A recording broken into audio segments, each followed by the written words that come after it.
Hello everyone, in this video I want to add the new effect from CapCut PC that matrix sorry that matrix output matrix rain. So here you can find effect and trending. So here's but this is for effect.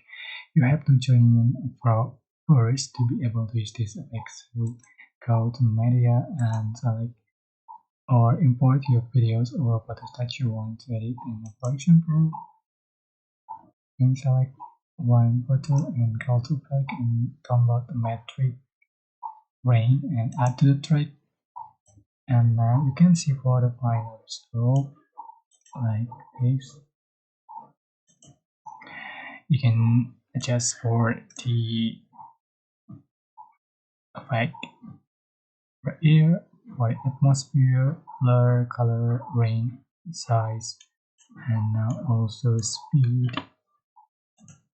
That's it.